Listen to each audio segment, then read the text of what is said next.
Hello, this is Angelia, and you are listening to or watching the podcast, Why You Do What You Do. The podcast that talks about human development and psychology and tries to help you, maybe figure out a little bit more about why you do what you do. And last time we left off talking about popularity. Most of us at some point in our life, we'd like to be popular, you know.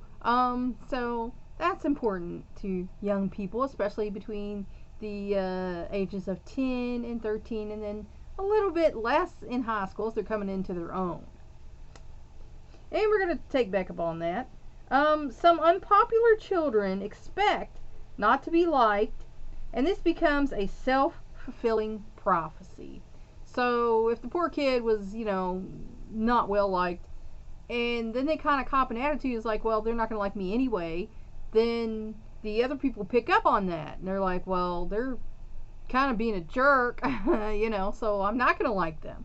So, it becomes a self-fulfilling prophecy. If you have low self-esteem and expect not to be liked, then you're putting that vibe out, and so other people are catching on to that, and they're not going to like you. So, give people the chance to make their mind up. It is often in the family that children acquire behaviors that affect popularity. So you start this out, like I said, children learn what they live. It started out in the family. The kid who's well liked and popular in the family is probably going to take that out into the world. The kid who is not so much is probably going to take that out into the world. Now, there's definitely differences there, because everything comes into play. How the kids treat you, how teachers treat you, how people look at you, and we all know, and people can deny this or whatever, we all know those of us who were more symmetrical are more popular, we're more pleasing to look at, and people like us more. That's just a fact of life. So, you didn't ask to be born symmetrical or asymmetrical, so don't put too much stock in that. That's what I say. Authoritative parents tend to have more popular children than authoritarian parents. And that's because these children have learned things, and they understand that their behavior and the way they do things has an impact on their life. Whereas if you're just being told all the time what you need to be doing and whatever, you didn't learn anything. Like I said, you just learned that you want to get the heck out of Dodge as soon as you turn 18. So children of authoritarian parents who punish and threaten are likely to threaten or act mean with other children. Of course, because this is what they're living. Children learn what they live. They're seeing that at home. If there's aggression towards them, punitive actions being taken towards them, then that's how they're going to react with other people. So, if you don't want your child to be a bully, then don't be one to them. That's simple. And well-adjusted, well-liked children tend to do well in... I lost my place and going ahead of myself. Okay, They are less popular than children whose authoritative parents reason with them and try to help them understand how another person might feel. And that's something whenever my kids would get in trouble, I would sit down and talk to them about it. Well, how do you think that makes them feel? And around the house, with each other. And I'd say, wouldn't that hurt if so-and-so did that to you? Well, yeah. Okay, so that hurt them, and that's not good. And so you need to tell them you're sorry. And like with my older two there for a while, it got to the point where this was becoming such a tit for tat thing. I said, okay, here's what we're doing now.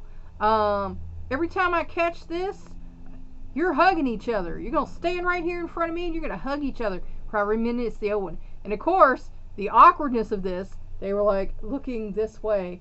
Not looking at each other, eyes averted. But I make them hug each other, and it stopped. After a couple times, it stopped. And then one of my sons said, "It didn't really stop, Mom. We just got sneakier about it. We would do, rough stuff like that when you weren't around." So, kids are crazy. You gotta watch them. They just crazy little people. In both Western and Chinese cultures, there is a bidirectional link between academic achievement and social competence. Because if you're doing well in school, you feel better about yourself. Whereas if you're doing poorly, you may not feel as good about yourself. So those two things kind of correlate. High achievers tend to be popular and socially skilled. And that's because they're usually already smarter. That's why they're doing well in, school, getting good grades. So they're also, chances are, going to be more socially adept, which makes them more popular with other children. And well adjusted. Because, if you are well adjusted, then you have a better attitude. And people are going to like you more than if you're maladjusted and you have a bad attitude. And then usually only the kids who are going through the same stuff and also have a bad attitude are interested in you. Well-liked children tend to do well in school. And of course, that's true because they have a better attitude about it. I love school. I was the happiest in my life, when I was in school. And that's because I was getting positive feedback. The other kids liked me. And so I felt good about being in school. And so I did better in school in subjects. Now, when I got to high school, there were subjects I didn't care about or teachers I didn't care about, and I couldn't get out of the class. And I flunked half a year of a class because I just didn't want to be there. I didn't get a pass to go to art or theater, paint sets or whatever, just because I couldn't stand the teacher. He was not a teacher, really, honestly. So, one difference is that shyness and sensitivity are valued in China, but not in Western cultures. So, over there, it's valued to be shy and quiet, and that's because you're less of a problem to your parents and teachers, huh? But over here, not so much. Thus, children who show these traits are more likely to be popular in China, at least in middle childhood. And that's because they're not being a problem for anybody, So, in America, we're loud and proud, and that's not necessarily great for anyone. Children may spend much of their free time in groups, but only as individuals do they form friendships. So when you're in a group, you're talking with each other and doing things together, and everybody's kind of friends, but one-on-one is where you develop friendships, alone time with your besties, or your very best friend that you could just talk about stuff with, so that's where, people need their people skills is to relate to individuals so you can actually have friendships. Popularity is the peer group's opinion of a child, but friendship is a two-way street. So let's think about that. Popularity is the group's opinion of a person, whereas friendship is a two-way street. It takes two to tango, as they say. So, if you're not popular, if the group you're in, your class or whatever, does not consider you popular, but you have friends, then that should tell you you have some self-worth.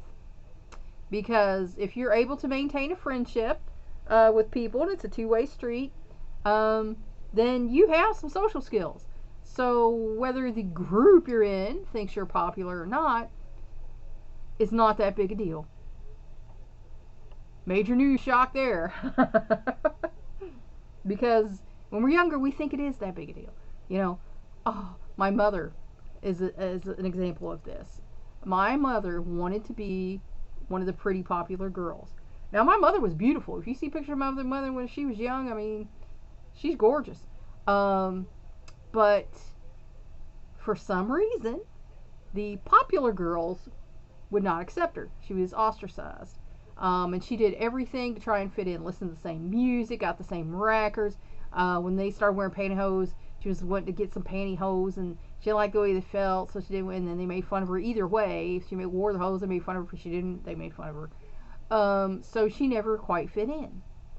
And my grandma told me she wanted to fit in so bad. She did everything these other girls were doing. Wore, oh mom, I need to have this skirt. I need to have this kind of a dress, and did everything to try and fit in with these girls, and they just would not accept her. And that's a shame, but that happens all the time. I see people trying way too hard to be in with people who are being mean to them. Teach your children you don't need to be in with these people if they're being mean to you. It doesn't matter how popular they are. If they're not being your friend, then they're not your friend.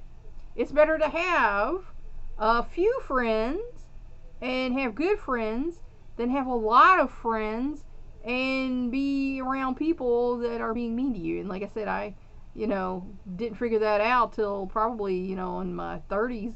Is like, why are we friends again? Because we want to fit in when we're young. We do. And it's good if you teach your kids, that popularity is a flash in the pan. Like, talk about toys. Like, this is something I talk to my kids about. I was like, well, that's popular now, but in 2 months, no one's going to care about that toy anymore. And they watch this go on, like this was in and now this is in. And then they can see a little bit more about popularity is not even real. It's what the group majority is into or likes, or who they like right now. That will change as time goes on. So if your goal in life is to be popular, that's a bad go. Get rid of it. Get a better goal. Well, it's going to enrich your life.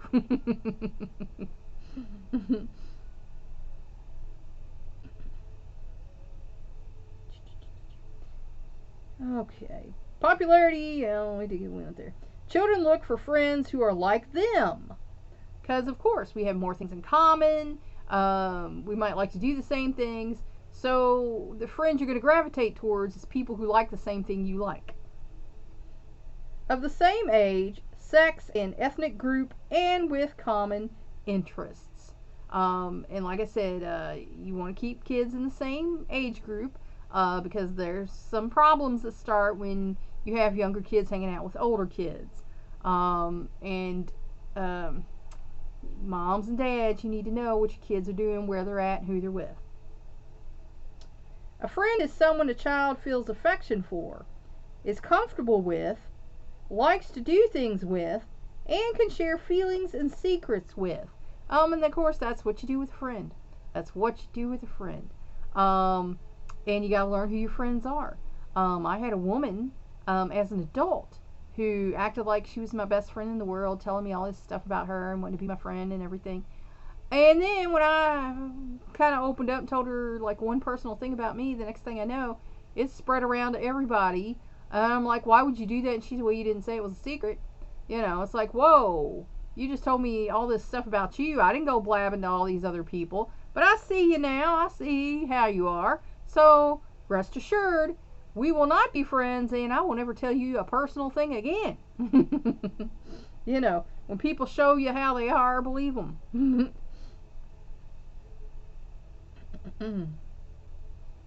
Friends know how each other feel. They know each other well, they trust each other, feel a sense of commitment to one another, and treat each other as equals. Like I said, if you tell me something and tell me, I don't go around telling other people all about it, unless it's something I feel like other people need to know because there's other people involved or whatever. Because, I don't like to let other people treat other people badly. So if I know ahead of time, hey, this is going to happen or whatever, I will go ahead to the other person and say, so-and-so has some plans for you and here's what's going on. And, that way you can be a good friend to other people.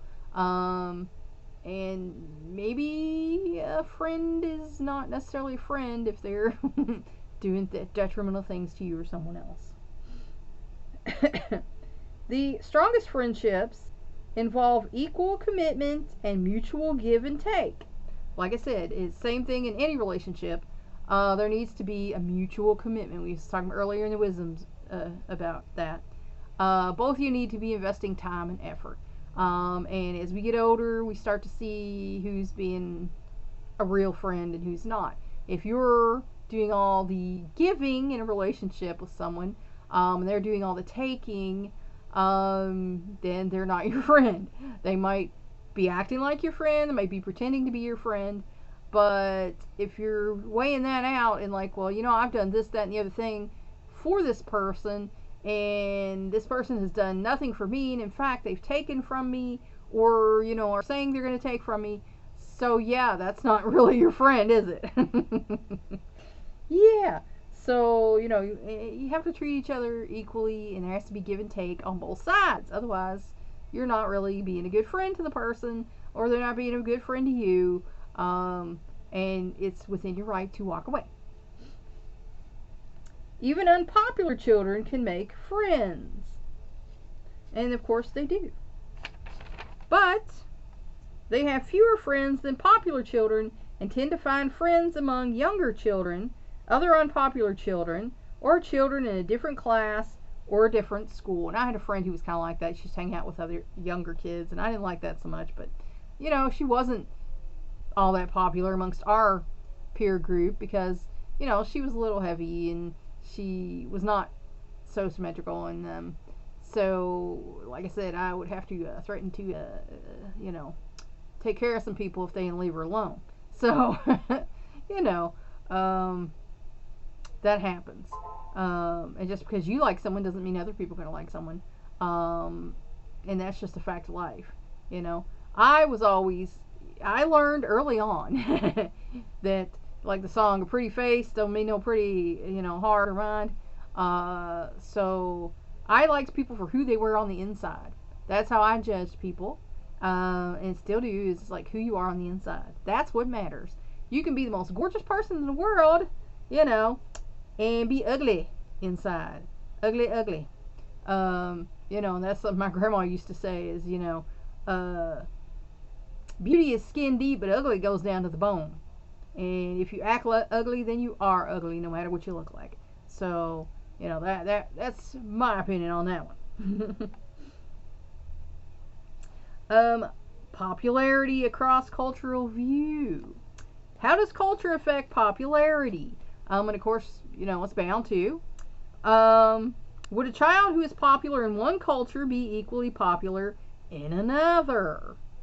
Researchers compared 480 second and fourth graders in Shanghai, China, with 296 children the same ages in Ontario, Canada. Although the two samples were quite different, for example, none of the Canadian children came from peasant families, but many of the Chinese children did. And of course, we don't really have peasant families in a democracy, so, everybody's kind of middle class. There are people who are considered poor, there are people considered rich, but in general, we're all supposed to be fairly equal. Both samples were representative school-age children in the two countries. The researchers assessed the children's popularity by two kinds of peer perceptions, so how their peers saw them.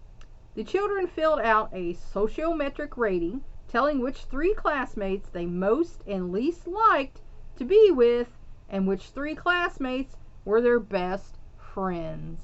And so that's a big teller there. If any of you counselors or teachers want to figure out what's going on in the classroom, where problems lie, that could be something that you could do with these kids. Write down the names of your three best friends, write down the names of the three people you like the least, and that can show you that there's a problem there. And now, one of my teachers I had in elementary school was smart, and she had studied psychology, and she did a similar thing. And there was one kid who was pretty much on everybody else's "we don't like him" list. So what she actually did with this kid was she gave him some responsibility. She made him like her classroom aide, and had him, turning the lights out for her, leading the line down. And this kid bloomed. You can see this kid with this little extra attention and responsibility that this teacher gave him, he changed. You know, he went from being a mean kid who was picking on everybody to a person who was kind of looking out for other people, trying to be mature, and acted like he finally found some worth. So that's a smart thing.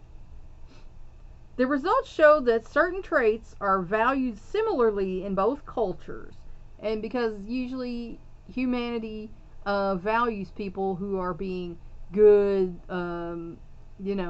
loving, decent people, and does not value people who are being bad, hateful, indecent people. A sociable, cooperative child is likely to be popular in both China and Canada, and an aggressive child is likely to be rejected in both countries because nobody likes somebody who's picking on them or beating them up on them. However, one important difference emerged. Shy, sensitive children are well liked in China, but not in Canada. And that's again because they value that. And Canadians probably like someone to be a little more outgoing and, demonstrative.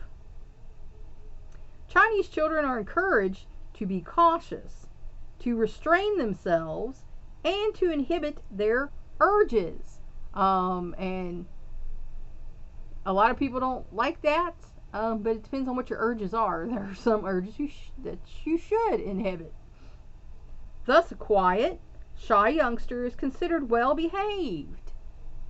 So over there, because there's so many people over there, there's going to be less now with what they did, which was a mistake. But it behooves them to have children who are quiet and well behaved. In a Western culture, by contrast, such a child is likely to be seen as socially immature. So because they're not, talking and interacting, they might be seen as, someone who is not interested in making friends and being a friend. Fearful and lacking in self-confidence. And of course that sets you up. If you're fearful, then bullies who are like predators can sense the fear, Excuse me. And if you don't have self-confidence in yourself, then why is anybody else going to have self-confidence in you?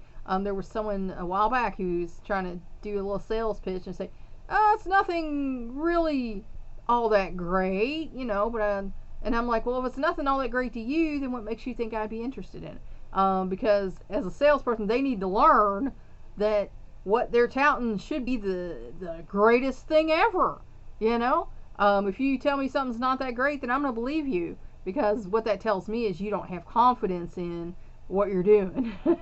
So why should I bother?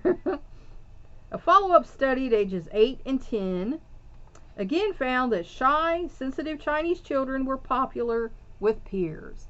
And that's because they're looked at as someone who's well behaved and reserved. And that is something that, as children that know that's a valued trait and they might feel a little more impulsive in things, might look up to a child like that over there. They also were rated by teachers as socially competent because they're not causing problems, as leaders, and as academic achievers because they're dealing, with their studies and learning and not so much worried about what's going on outside of that. However, by age 12, an interesting twist had occurred. Shy, sensitive Chinese children were no longer popular. They tended to be rejected by their peers, just as in Western cultures. And why do we think that is? Because they've hit that middle childhood mark, that preteen mark, where the all-important popularity comes in. And maybe then that shyness and sensitivity take on different social meanings in China as children enter adolescence, when peer relationships become more important and adult approval becomes less so. So they're more worried now about what other kids think of them than the adults. As in the West, a shy early adolescent may lack the assertiveness and communication skills needed to establish and maintain strong peer relationships. So, if that shyness continues, they're not viewed as a desirable friend or companion as much as someone who's a little more outgoing when you get into the pre-adolescent stage. This research suggests that the influence of culture may be tempered by developmental processes that are more or less universal. So like I said, all kids, preteen kids, 10 to 13, they're worried about fitting in, about being popular. They'll figure it out later on, because no matter what you tell them now, they're not going to listen. You don't know. You're not them. You're not in that right now, even though you were. And you have experience, and they can learn from your experience, but they're not going to listen to you because you're old and you don't know nothing. That's the way they think. The hormones are filling them, raging, and that's what they worry about. They worried about their standing, their popularity, whether they're desirable to the sex they're interested in. Sorry, it's a losing battle, people, once they hit there.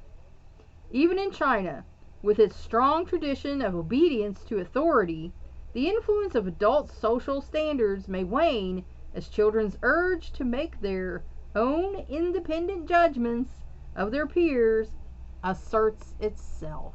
So like I said, you got till about that age. Once they're after that age, they're locked into that peer group. They're more interested in them and what they think than they are you. Sorry, that's just a fact of life. Nothing we can do about it. Why is friendship important? With their friends, children learn to communicate and cooperate. So the people who are against you raising the kids around other kids, there is something to be gained. There's communication skills to be gained and cooperation skills to be gained. Like I said, you can take them to the park, and socialize them if you don't want them to be in public school.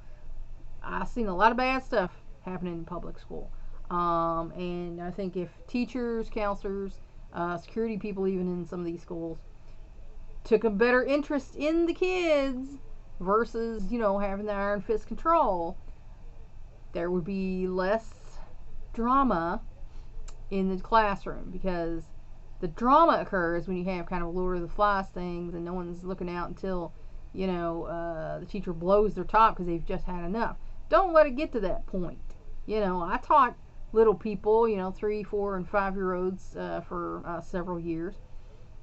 Nip it in the bud. Nip it in the bud. You first start seeing a problem, don't let it escalate to the point where you're going to yell. Say, hey, no, we don't do that.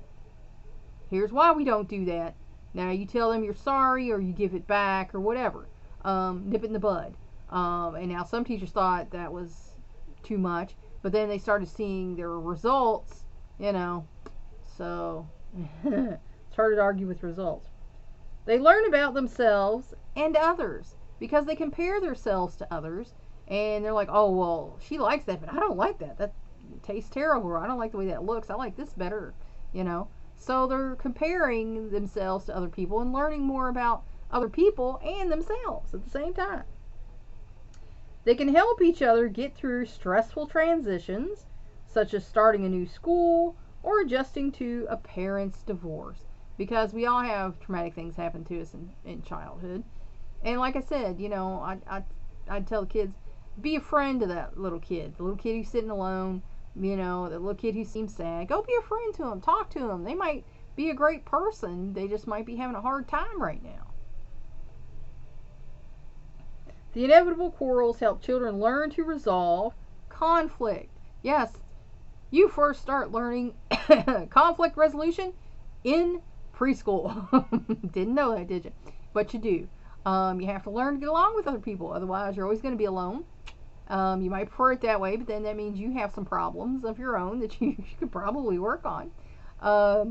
So it's an important skill. Friendship seems to help children to feel good about themselves, though it's also likely that children who feel good about themselves have an easier time making friends. And I know because of the time and love and effort my grandmother invested in me, I did feel good about myself, because at first I did not. I did not. Because I was being told that I was this bad, useless, dumb person. So that's how I felt about myself. But then, like I said, my maternal grandma stepped in and she's like, "Oh, that's terrible. They shouldn't have said that to you. You know, you are good. Look what you did for so and so. Look at this. Look at this. You know, you are smart. Look how you did this or whatever. And you know, you was nice by doing this." And I started realizing, well, you know, I am. You know, maybe they're just mean. Maybe you know, they are seeing things that aren't there based on whatever problems they got. And of course, you know, when you're a kid, you don't understand psychology and that other people have issues and that any adult around you is not right. You know, you don't understand it as a kid. You just internalize everything and you take it to heart. And once you program a child like that, it's harder to unprogram them. So it's best to not even start that. Peer rejection and friendlessness in middle childhood may have long-term effects. In one longitudinal study, fifth graders who had no friends were more likely than their classmates to show symptoms of depression in young adulthood. And that's because, you know, they don't have anybody to share with. They don't have anybody to purge with. And so they are internalizing everything, and it's all too much. Because it does help when we talk about stuff and get it out. You know, if you've ever been to therapy, you know that. Excuse me. So not being able to do that in some form of outlet through, you know, friends, art, writing, or whatever. Excuse me. That leaves you kind of in that mode, and that's a shame.